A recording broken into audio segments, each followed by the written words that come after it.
બોલવાનું ચાલુ કરજો. ગૌ માતા કી જય. ॐ यया व्याप्तमिदं सर्वं जगत्स्थावरजङ्गमं तां धेनुं शिरसा वन्दे भूतभव्यस्य मातरम् मनोजवं मारुततुल्यवेगं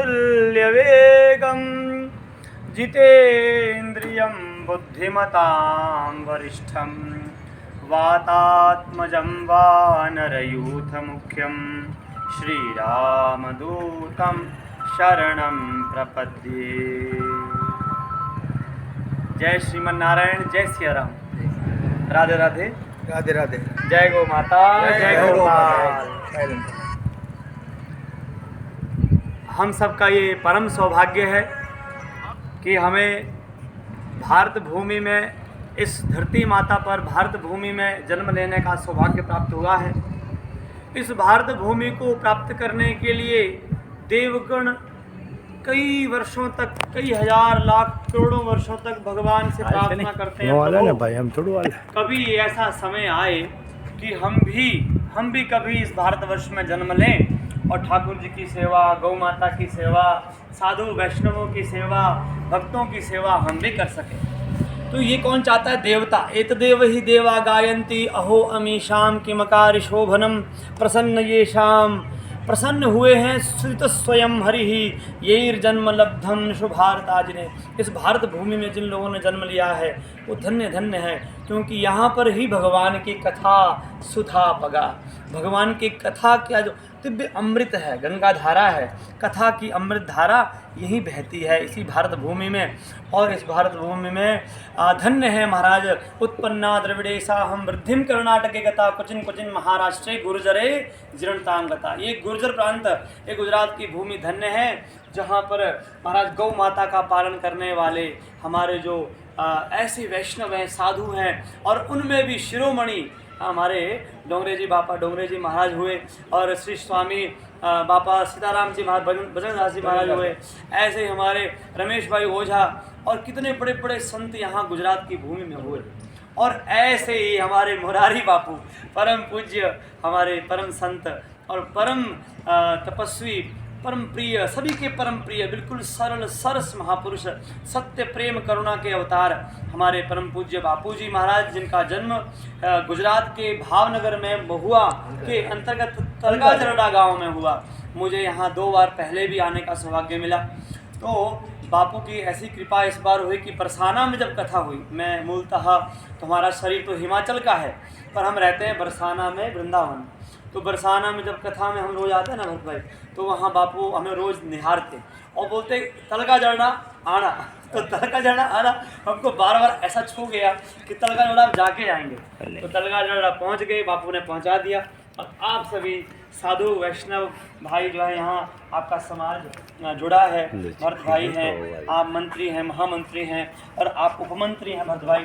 आप सभी जो है प्रेमी गण, प्रमुख श्री, सब प्रमुख जी विद्यमान है यहाँ श्री, और आप सभी जो है महामंत्री जी हैं, और आप देखो हमारे ये उप मंत्री जी। तो आप सभी भावुक जन, भगवत जन और साधु वैष्णव ब्राह्मण हमारे साथ जुड़े हैं आज। और आप सभी ने एक बड़ी बात जो मेरे को यहाँ अनुभव हुआ ना, वो मैं आपको बताता हूँ अपना अनुभव। अभी बापू के मिलने के बाद चित्रकूट धाम के बाहर मैं खड़ा था तो वहाँ पे बहुत से लोग जा रहे आ रहे। मैं सबको भाई ज़रा, हमें बापू ने कहा है कि भावना अपार्टमेंट में अपना गुरुकुल में रुकना है। तो हमारे मन में आया कि किसी को तो रोकें। फिर किसी ने कहा भाई ऑटो वाला भी है, ऑटो तो बहुत पैसा लेगा, 100-200 रुपये लेगा। तो हमने कहा भाई अब इतना जो एकदम से कैसे, नज़दीक तो है यहाँ से।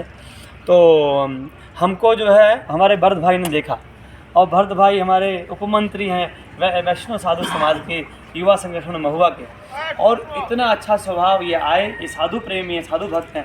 तो मैं भी स्वयं साधु समाज से और महा साधु वैष्णव होने के कारण, और आप सब आए, नज़दीक आए और आकर के हमको कहा कि भी हमारे साथ चलना, तो आपकी गाड़ी में हम आए। ये जो वृत्ति है परोपकार की, परोपकाराय सताम विभूतयः, कि साधु कौन है, वैष्णव कौन है, वैष्णव जन तो तेने कहिए जे पीड़ पर आई जाने लगे। दूसरे की दुख को देख करके, किसी को पीड़ा हो रही है, कष्ट हो रहा है, उसके प्रति संवेदना, उसके मन में ये भाव कि अरे उसको जो है दर्द तो नहीं हो रहा है, उसको कष्ट तो नहीं हो रहा है, उसके दुख को मैं कैसे दूर कर सकूं, ऐसी भावना, ऐसा प्रेम, ऐसी संवेदना जिसके हृदय में होती है, वही वास्तव में साधु है, वही वैष्णव है। तो ऐसे आप सब हमें मिले, बहुत बहुत प्रसन्नता, बहुत बहुत प्रसन्नता। और एक निवेदन और है कि वृंदावन बसाना आप सब जब आएँ तो ज़रूर हमसे मिलें।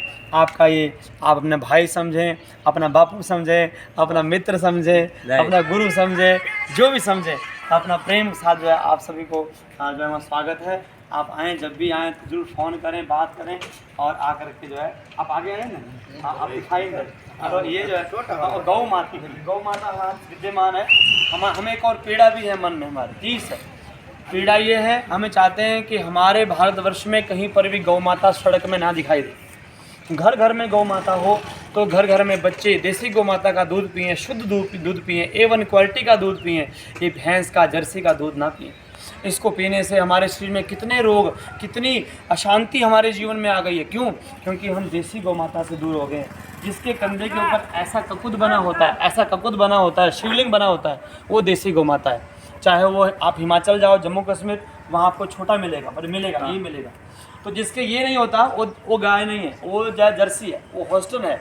पर देसी गौ माता वही है जिसके यहाँ पर ऐसे ये शिवलिंग बना हो और नीचे ऐसे झालर बनी हुई है, कंबल बना हो, उसी का नाम है देसी गौ माता। तो ककुद शासनावती गौ, गौ किसे कहते हैं? हमारे शास्त्रों में लिखा है, निघंटु शास्त्र में, कि जिसके